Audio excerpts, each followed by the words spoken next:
Part 1 का कोई भी प्रश्न आपके पेपर में आ जाता है तो आप हल करने में सक्षम होंगे। मित्रों, आपका स्वागत है। हम सब कक्षा 10 में गणित विषय की तैयारी बोर्ड एग्जाम के लिए कर रहे हैं। हमने कल फर्स्ट पार्ट में पढ़ा, आइए हम सब सेकेंड पार्ट में पढ़ते हैं। इसमें विकल्प दिए होते हैं या कुछ लगाने वाले प्रश्न हैं जिनको मैं आपको पढ़ाऊंगा। हम कैसे पहचानेंगे? सबसे पहले हम परमीय और अपरमीय संख्या को पहचानेंगे कि विकल्प में हमारा दिया हुआ है कोई भी संख्या, 4 विकल्प लिखे होते हैं। एक विकल्प आपको छांटना होता है कि परमीय संख्या है या अपरमीय संख्या है। कैसे ज्ञात करेंगे? आइए यहाँ पर पहला प्रश्न है, क्या √5 और प्लस में √7, फिर विद इन ब्रैकेट में दूसरे में लिखा √5 माइनस √7 एक परमीय संख्या है? तो हमने परमीय संख्या में आपको बताया था कि ऐसी संख्या जिसको पी बाई क्यू के रूप में लिखा जा सके और जहां क्यू जो है वो 0 के बराबर में ना हो। जैसे हमने लिख दिया 2/5, ये हमारी एक परमीय संख्या है और इसका ये संख्याएं एक के अलावा और किसी दूसरी संख्या से आपस में कटे ना, यानी सहभाज्य ना हो। तो हम पहला प्रश्न पर ध्यान देते हैं। यहाँ पर हमारा लिखा हुआ है √5 और प्लस में √7। हम बीजगणित में फार्मूला पढ़ते हैं a² - b², एक ब्रैकेट में a + b होता है और एक में क्या होता है, a - b होता है। यहाँ पर हम क्या करेंगे, ये दोनों हमारे एक में प्लस है एक में माइनस है, ये इतने के बराबर में है। हम यहाँ पर इसको ये मान लेते हैं, इसको b मान लेते हैं और √5 का होल स्क्वायर कर देते हैं और माइनस √7 का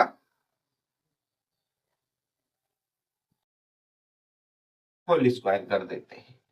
अब हमारा क्या होगा, किसी भी संख्या के ऊपर अगर होल स्क्वायर लग जाता है और वो संख्या अंडर रूट में होती है तो अंडर रूट को होल स्क्वायर हटा देता है और ये संख्या फ्री हो जाती है। ये क्या हो जाएगी, ये 5 हो जाएगी और ये क्या हो जाएगी, 7। ये हमारा कितना घटाने पर कितना हो जाएगा, -2। ध्यान दीजिए, अगर हमारा 5 लिखा हुआ है तो ये हमारी परमीय संख्या होगी। ये संख्या हमारी किसमें है, पॉजिटिव है, धनात्मक है। कैसी परमीय संख्या होगी, क्योंकि इसके नीचे हर में हम एक लिख सकते हैं, लेकिन एक के अलावा दूसरी गिनती नहीं लिखेंगे, क्योंकि दूसरी गिनती लिखेंगे तो वो 5 के बराबर में नहीं होगी, वो 5 के मान को परिवर्तित कर देगी। लेकिन अगर हम 5 को 1 से भाग देते हैं तो 5 हमारा 5 के ही बराबर में रहेगी। और इसी तरीके से अगर कोई संख्या निगेटिव में लिखी हुई है तो ये भी हमारी परमीय संख्या होगी, क्योंकि इसके नीचे भी 1 लिख सकते हैं। यहाँ हमारा -2 आया है, इसलिए हमारी क्या होगी, एक परमीय संख्या ही होगी। तो हम लिख देंगे इसका आंसर कि यह एक परमीय संख्या है। दूसरे पार्ट में हम देख लेते हैं। यहाँ पर हमारा 4 विकल्प दिया हुआ है, लिख रहा है कि अपरमीय संख्या होगी। 4 विकल्प में से हमको एक विकल्प छांटना है कि अपरमीय संख्या कौन सी है। हम 25 को देख रहे हैं, 25 के नीचे 1 लिख देंगे तो हमारी परमीय संख्या हो जाएगी। अंडर रूट हमारा 81 है, ये एक पूर्ण वर्ग संख्या है, इसका वर्गमूल कितना आएगा, 9 आएगा और 9 के नीचे हम क्या लिख देंगे, 1 लिख देंगे तो ये भी हमारी परमीय संख्या हो जाएगी। सी विकल्प में हमारा 5/3 लिखा हुआ है जो पी बाई क्यू के रूप में है, इसलिए ये भी हमारी परमीय संख्या होगी। इसको देखते हैं, ये हमारी परमीय संख्या होगी या अपरमीय संख्या होगी।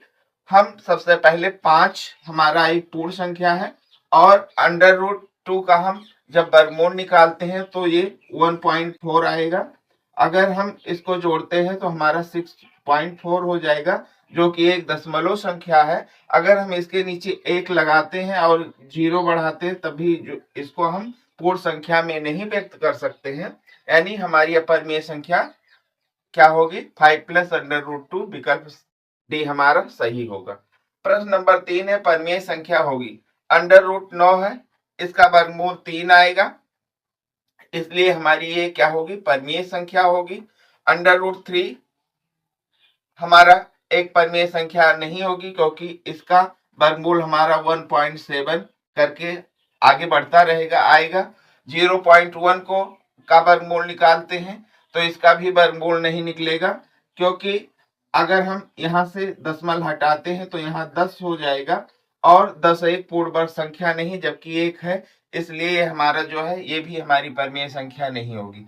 ये संख्या एक क्रम में आगे बढ़ रही है, इसलिए इसको हम पूर्ण संख्या के रूप में नहीं व्यक्त कर सकते, इसलिए ये भी हमारी परमेय संख्या नहीं होगी। यानी विकल्प ये हमारा √9 है, ये सही है, यही हमारी क्या होगी, परमीय संख्या होगी। आइए आगे जानते हैं। आगे है हमारा 26 और 156 का लासा। 156 है तो मासा ज्ञात करो। हम फार्मूला जानते हैं, पहली संख्या याद रखेंगे, इसको हम पहली संख्या गुणे में दूसरी संख्या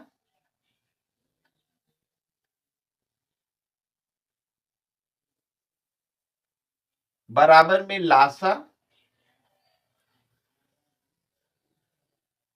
और गुणे में मासा। लासा को जैसा जानते हो अंग्रेजी में हम एलसीएम लिखते हैं और मासा को एचसीएफ लिखते हैं। यहाँ हम देख रहे हैं ये पहली संख्या है, ये दूसरी संख्या है और लासा इतना है, हमको क्या निकालना है, मासा निकालना है। इस फार्मूले को हम याद रखेंगे तो हम आसानी से ज्ञात कर सकते हैं। पहली संख्या हमारी कितना है, 26। दूसरी संख्या हमारी कितना है, 156।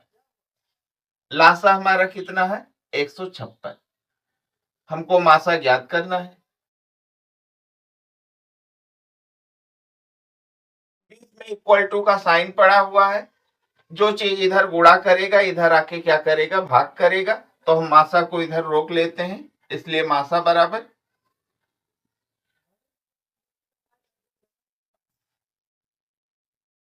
26 और गुणे 156 को 156 आके भाग करेगा। ऊपर की संख्या गुणनखंड के रूप में, इसलिए हम काट सकते हैं 156 156 कट गया, बचा क्या हमारा 26। यही हमारा क्या होगा, आंसर होगा। अभी हमने इसके पहले प्रश्न पढ़ा था, उसमें ये संख्या दी हुई थी और लासा दिया हुआ था, मासा निकालना था। अब संख्या अगर इस तरीके से ब्रैकेट में दी हुई हो और हमको क्या ज्ञात करना हो, लासा, तो इसका मतलब पहली संख्या ये है, दूसरी संख्या ये है और इसका एचसीएफ इतना है। एचसीएफ हमने आपको बताया ही कि एलसीएम को हम हिंदी में लासा कहते हैं और मासा को अंग्रेजी में हम एचसीएफ कहते हैं। तो पहली संख्या हमारी कितनी है, 99। दूसरी संख्या हमारी कितनी है, 153। लासा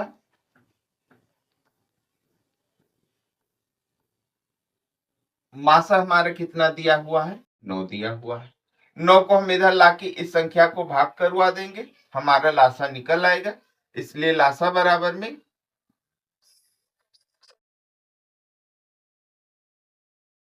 99 गुणे में 153 और बटे में 9। 9 से हमने 99 को काट दिया, कितना हो गया, 11। अब 11 का गुणा हम किससे कर देंगे, 153 से। 11 त्याई 33, 33 के 3 हासिल 3 आई, 11 पची 55 और 3 हासिल कितना हो गया, 58 हो गया। हासिल कितना आया, 5 आया और 11 एक कम 11 और 11 5 कितना हो गया, 16। ये हमारा आंसर हो जाएगा।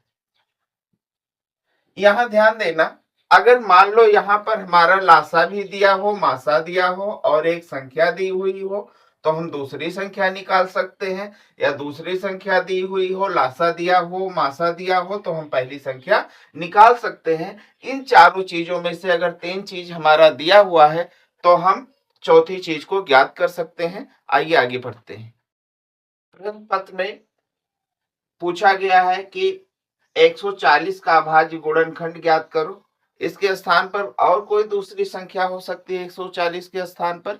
आप सब अभाज्य गुणनखंड प्रारंभिक कक्षाओं से ही बनाते हुए आए हैं, लेकिन हम अनुसार के प्रश्नों को पढ़ा रहे हैं, इसलिए सभी प्रश्नों को आपके सामने लाना आवश्यक है।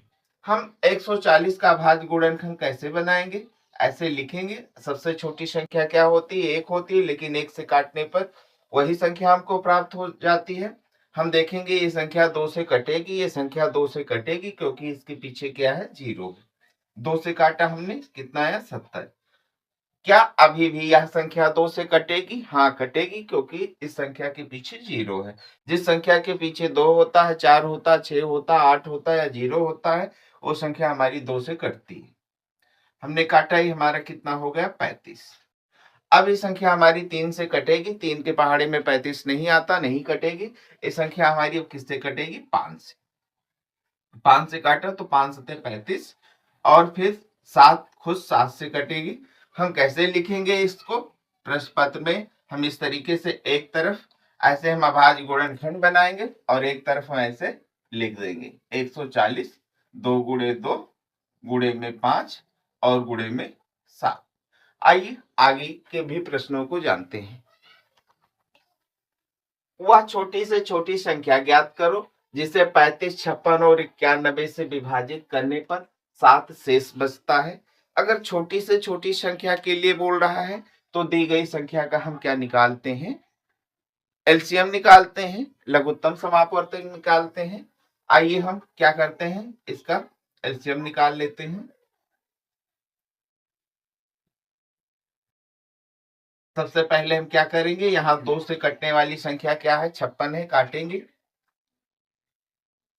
35 नहीं कटेगा, इसको ऐसे लिख देंगे। ये हमारा कितना हो जाएगा, 28 हो जाएगा 2 से कटा। और ये भी हमारा 96 भी 2 से कट, सॉरी यहाँ 96 नहीं, 91 यहाँ लिखा हुआ है। 91 हमारा नहीं कटेगा, इसको ऐसे लिख देंगे। अभी भी हमारा 28 2 से कटेगा, 2 से काटा हमने, कितना हो गया, 35।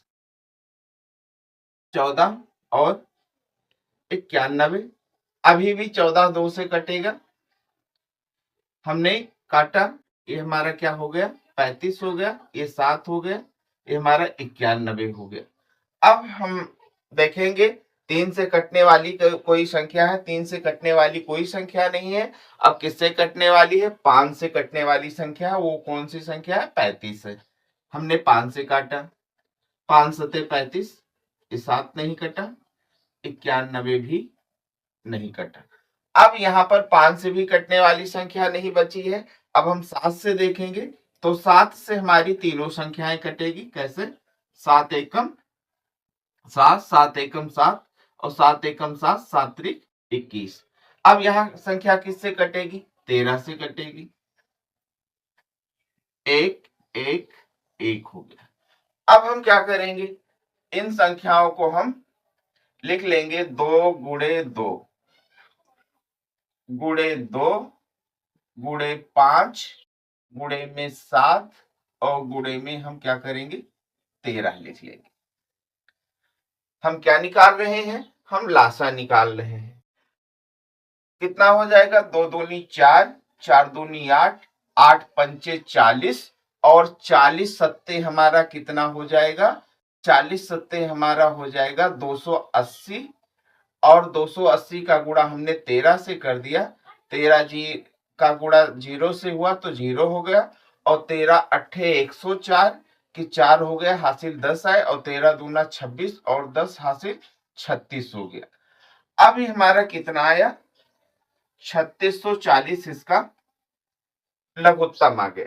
ध्यान दीजिएगा, लघुत्तम हमारा क्या होता है, लघुत्तम हमारी वह संख्या होती है, यह जिन संख्याओं के द्वारा निकल कर आती है उन संख्याओं के द्वारा पूर्ण रूप से विभाजित होती है।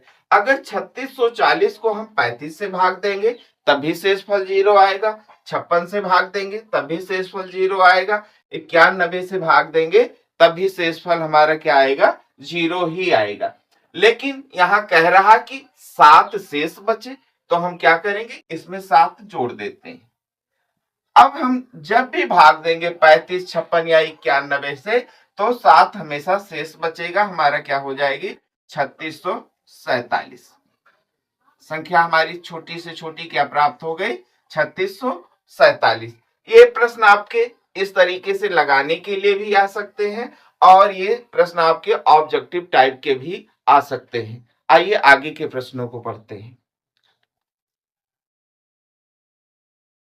अभाज्य गुणनखंड विधि से 25, 20 और 10,530 का लासा और मासा ज्ञात करना है। लासा मासा हमको अलग अलग ज्ञात करना है, इसलिए इन दोनों का हम क्या करते हैं, अपने आसानी के लिए इन दोनों का हम गुणनखंड अलग अलग बनाते हैं।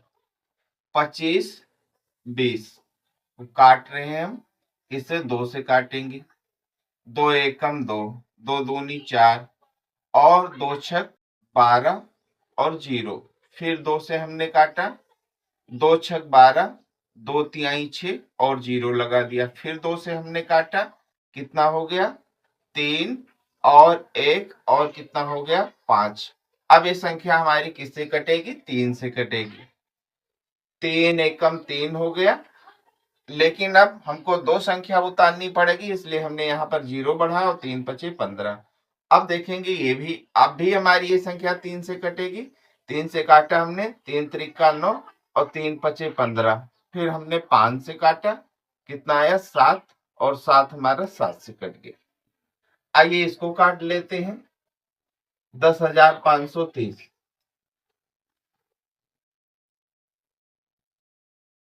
5 हो गया हमारा, फिर हमारा कितना हो जाएगा 2 हो जाएगा और फिर 2 छक 12 हो जाएगा और 2 पंचे 10 हो जाएगा। अब हम देखते हैं, अब ये संख्या हमारी 2 से नहीं कटेगी, किससे कटेगी, 3 से कटेगी। तो हम देखेंगे 3 एकम 3 और 3 सते 21 और 3 पचे 15, हाँ 3 से कट जाएगी। कैसे कटी, 3 एकम 3, 2 आया और फिर 2 उतारा और 3 सते 21 और फिर हमारा कितना आया 1 और 6 आया, 3 पचे 15 और फिर 1 5 हुआ और 3 पचे हमारा क्या हो गया 15। अब इस संख्या देखेंगे, फिर हमारी 3 से कटेगी, तो 3 पचे 15 और 3 8 24, 3 से कटेगी, काट लेते हैं। 3 पचे 15 और 2 5 आया, 3 8 24 और फिर 1 5 आया, 3 पचे 15 हो गए। अब देखेंगे फिर कट रही है 3 से, तो 3 से कटेगी, कैसे, 3 एकम 3 और 2 8 हुआ, 3 9 27 हो गया, 9 हो गया और 3 पचे क्या हो गया 15 हो गया। अब देखते हैं 3 से कटेगी, कटेगी, 3 छक 18 और 3 पचे 15। अब इस संख्या 3 से नहीं कटेगी, किससे कटेगी, 5 से कटेगी और 13 आया और 13 13 से कट गया। अब आइए हम इनका लासा और मासा लिखते हैं। लासा बराबर,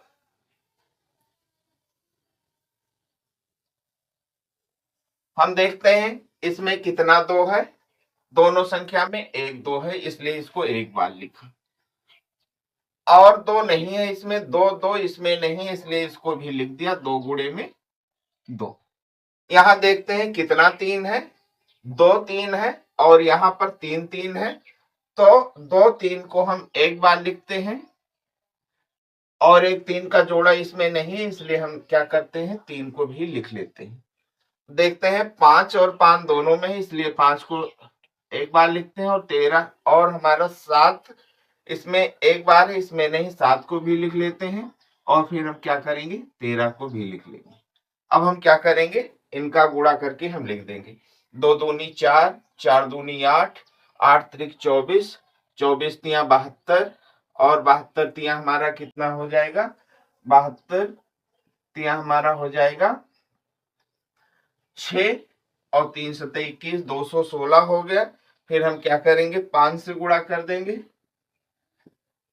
5 छक हमारा कितना हुआ 30 और 5 एकम 5 और 3 8 और 5 दूनी 10, हमारा कितना हो गया 180। इसका गुणा हम 1080 हो गया, इसका गुणा हम 7 से करते हैं, 7 0 0, 7 अट्ठे 56, 56 के 6 और यहाँ 7 का गुणा 0 से हुआ, 0 हुआ, 5 हासिल लिख दिया और 7 एकम 7। अब इसका गुणा किससे कर देते हैं, 13 से कर देते हैं। 13 का गुणा 0 से हुआ 0 और 13 छंग 78, 78 के 8 हासिल आई 7 और 13 पचे 65 और 7 72, 72 के 2 हासिल आई 7 और 13 13 सते 91, 13 सते 91, 91 और 7 हासिल कितना हो गई 98। इसका गुणा हमारा पूरा कितना प्राप्त हो गया 98,280। ये इन दोनों संख्या का क्या निकल आया, लासा निकल आया। मासा निकाल लेते हैं।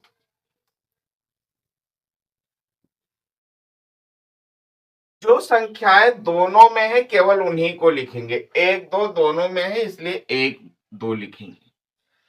फिर ये 2 2 इसमें नहीं है तो इसलिए नहीं लिखेंगे। यहाँ पर 3 2 बार है, यहाँ पर भी 3 2 बार है इसलिए 3 गुणे 3 लिख देंगे क्योंकि 2 बार है। यहाँ पर 5 एक बार है, यहाँ पर भी 5 एक बार है, 5 लिख देंगे। ना यहाँ पर 7 है और ना यहाँ पर 13 है इसलिए इसको नहीं लिखेंगे। 2 तिहाई 6 और 6 त्रिक 18 और 18 पंचे 90, ये हमारा क्या हो जाएगा इसका मासा और ये क्या हो जाएगा लासा। इस तरीके से बच्चों हम अभाज्य गुणनखंड विधि से लासा और मासा ज्ञात कर लेते हैं। यहाँ पर 2 संख्याएं दी हुई है, इस तरीके से अगर 3 संख्याएं यहाँ पर दी हुई हो तो लासा में हम जो संख्याओं का जोड़ा मिल जाएगा उसको तो एक ही बार लिखेंगे और जिसका जोड़ा नहीं मिलेगा उनको भी लिख के गुणा कर देते हैं। लेकिन मासा में क्या होता है, जो संख्याएं अगर 2 है तो दोनों में हो, 3 हो तो तीनों में हो, उन्हीं संख्याओं को लिखेंगे और आप फिर गुणा कर देंगे। आइए आगे के प्रश्नों को पढ़ते हैं। अध्याय 1 की तैयारी में ये हमारा अंतिम प्रश्न है और जितने टाइप के प्रश्न हमारे अनुसार में पूछे गए थे हमने आपको बता दिया है। सहभाज्य संख्या, सहभाज्य संख्या कौन सी होती है, जैसे यहाँ पर लिखा हुआ है 7 और यहाँ लिखा हुआ 21। अब हम देख रहे हैं कि 7 के पहाड़े में 21 आता है तो इसको हम काट सकते हैं, 7 एकम 7 7 त्रिक 21 से कितना हो जाएगा 1/3, यानी 7/21 हमारी क्या है सहभाज्य संख्या है। 8/56 लिखा हुआ है, देखते हैं हम काट सकते हैं, हाँ काट सकते हैं, किससे 4 दूनी 8 और 4 एकम 4 और 4 चौक 16, यानी कि हम इसको क्या कर सकते हैं, हम सीधे 8 से काट सकते हैं, सॉरी 8 एकम 8 और 8 सते 56, इसको हम 1/7 लिख सकते हैं। ये हमारा ऐसे भी हो सकता है। 9 बटे का हमारा क्या हो सकता है 24, 3 से दोनों कट जाएंगी, 3 त्रिका 9 और 3 8 24। अब 3/8 हमारा आपस में नहीं कटेगा इसलिए हमारी 3/8 क्या है सहभाज्य संख्या है, लेकिन 9/24 हमारी क्या है सहभाज्य संख्या है। तो आप यहाँ पर सहभाज्य संख्या को आप समझ ही गए होंगे। सहभाज्य संख्या हमने बताया कि जो संख्याएं ऊपर या नीचे एक ही पहाड़े से कट जाती हैं वो सहभाज्य संख्या कहलाती हैं, और जो संख्या एक पहाड़े से ऊपर नीचे में नहीं कटती यानी अंश और हर में नहीं कटती वो सहभाज्य संख्या कहलाती हैं। जैसे 4/15 ये हमारा क्या है सहभाज्य संख्या है, 4 और 15 आपस में नहीं कर सकता है, हमने क्या लिख दिया 5/16, ये क्या है सहभाज्य संख्या है। इसी तरीके से हमने 73 का कितना लिख दिया 105 लिख दिया, ये आपस में नहीं कर सकता, ये हमारी क्या हो गई सहअभाज्य संख्या हो गई। बच्चों अध्याय 1 से जितने भी प्रश्न अनुसार में पूछे गए थे बोर्ड परीक्षा के लिए उतना हमने आपको पढ़ा दिया है। अगर आप इस वीडियो को देखते हैं और मेहनत करते हैं तो हमको ये पक्का विश्वास है कि आप सब पार्ट 1 का कोई भी प्रश्न आपके पेपर में आ जाता है तो आप हल करने में सक्षम होंगे। जय हिंद।